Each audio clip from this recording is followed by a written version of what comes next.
रिफ्यूजियों को जो पैसा मिला, हम इनका एहसान कभी नहीं बुला सकते रिफ्यूजी लोग। और 4% जो हमें पहाड़ी मिला उसमें बहुत बड़ा हाथ था। यहाँ पुंछ में बहुत अफरा तफरी हुआ करती थी। यहाँ से कहीं हमारी 12 पंचायतें जो अमेंडे से उठाकर सुरकोट में लगाई गई थी, हमारी पुंछ में 10 पंचायतें जो उठाकर वो भी सुरकोट में लगाई गई थी, और हमारे डिस्ट्रिक्ट की 3 सीटें जो वो एसटी के लिए रिजर्व की थी।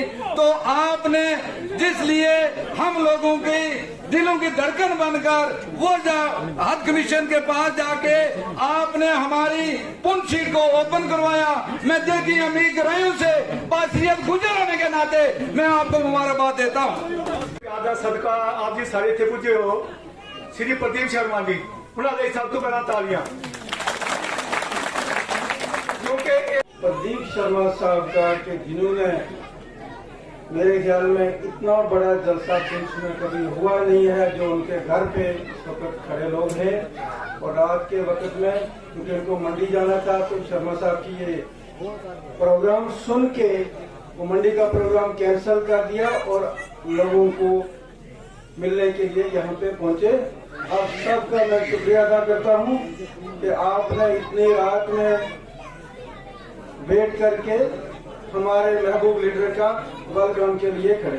शुक्रिया। नहीं मानना था उनका प्रोग्राम, साईं मीरा साहब की जियारत पे जाना था, उसके बाद नंगावी साहब, उसके बाद उन्होंने मंडी गुटा अमरनाथ में जाना था। आज शिवरात्रि थी, पर मेरे आग्रह पर उन्होंने एक प्रोग्राम कैंसिल करके मेरे घर पे आ गए।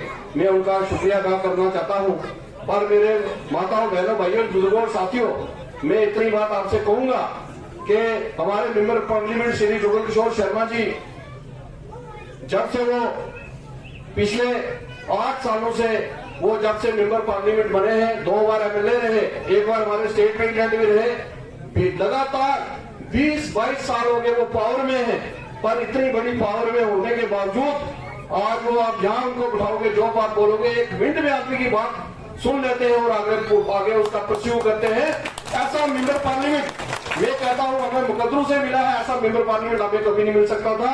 हमने यहाँ पर यूटी प्रशासन आया, वो कानून जो जहां पर लागू नहीं होते थे अब वो डायरेक्ट जहां पर लागू हो रहे हैं, उसी के माध्यम से जहां पर हमारे गुजर भाइयों को जिनका एससी स्टेटस था उनको पॉलिटिकल रिजर्वेशन मिली, और जहां पर अब उनके लिए सीटें आरक्षित जो है वो की गई है। ये पहली बार हुआ है जम्मू कश्मीर में, ये पहले भी तो हो सकता था, क्यों नहीं किया?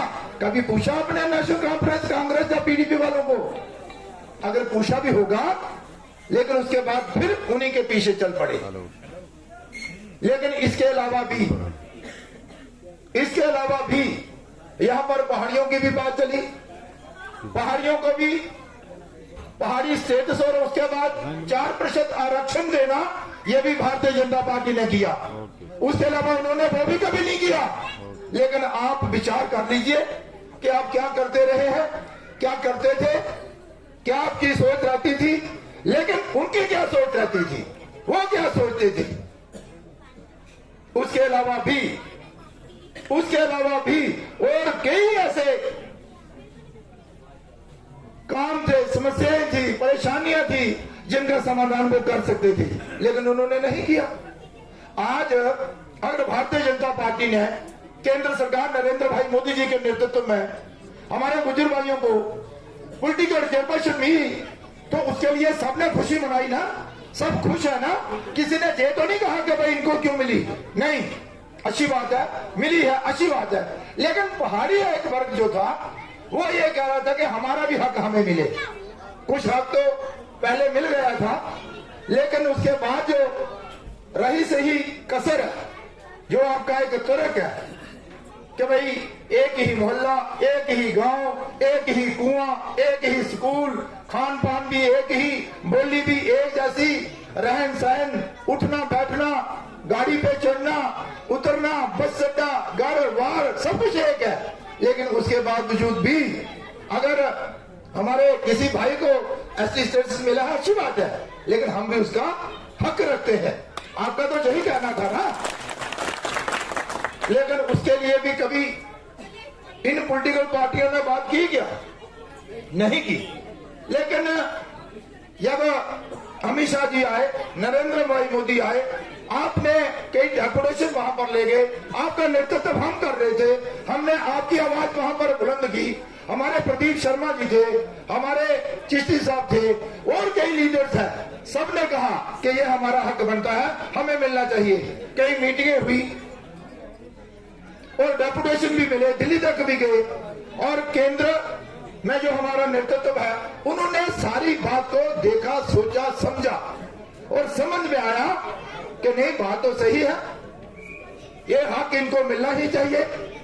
तो साथियों, जो आपको वर्षों नहीं मिला उसके लिए आज भारतीय जनता पार्टी आपका सहयोग कर रही है। जो डिमांड लेकर आप चले हैं हम उसका सहयोग कर रहे हैं और हमें पूरी उम्मीद है कि जिस तरह से आपने, हमारे भारतीय जनता पार्टी के लीडरों ने आपकी बात जम्मू के अलावा दिल्ली में भी रखी है, वो हक आपको बहुत जल्द मिलेगा, मुझे पूरी आशा है, मुझे पूरी आशा है। जहां पर बोलने को तो काफी लोग बोले, उन्होंने अच्छा बोला और मेरे एक गुज्जर भाई जो जहां पर बोल रहे थे उन्होंने दिल से कहा, मैं सुन रहा था, वो दिल से कह रहे थे कि भाई अगर पहाड़ियों को एसटी स्टेटस मिलता है तो हम उसका सहयोग करेंगे, हम उसका अभिनंदन करेंगे, हम उसका वेलकम करेंगे। अच्छी बात है ना, लेकिन एक बात और है, यो राजनीति हो रही है, यो एक डर दिखाया जा रहा है, यो एक भय का माहौल बनाया जा रहा है, ऐसा कुछ नहीं है। अगर दो भाई हैं, दोनों भाइयों को अगर रोटी मिलती है तो एक की थाली से उठाकर रोटी दूसरे को नहीं दी जाएगी, अगर दूसरे के आगे थाली रखी जाएगी तो रोटी की व्यवस्था भी उसकी की जाएगी। इसलिए किसी को परेशान होने की कोई जरूरत नहीं है। मेरी बात आपके दिमाग में बैठी को समझ आई ना, आई ना? तो इसलिए हमारे बुजुर्ग भाइयों को, एसटी स्टेटस वालों को परेशान होने की कोई चिंता नहीं, वो आपकी समझ में जल्द आएगा।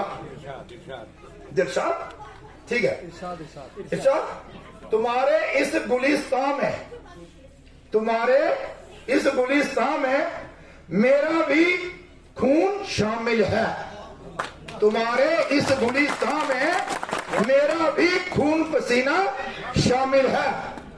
हमें भी याद कर लेना साथियों, हमें भी याद कर लेना जब चमन में बहार आए। बस इतना ही मैं कहना चाहता हूं, बाकी आप पर निर्भर करता है। जय हिंद, जय भारत। आप सब लोगों का बहुत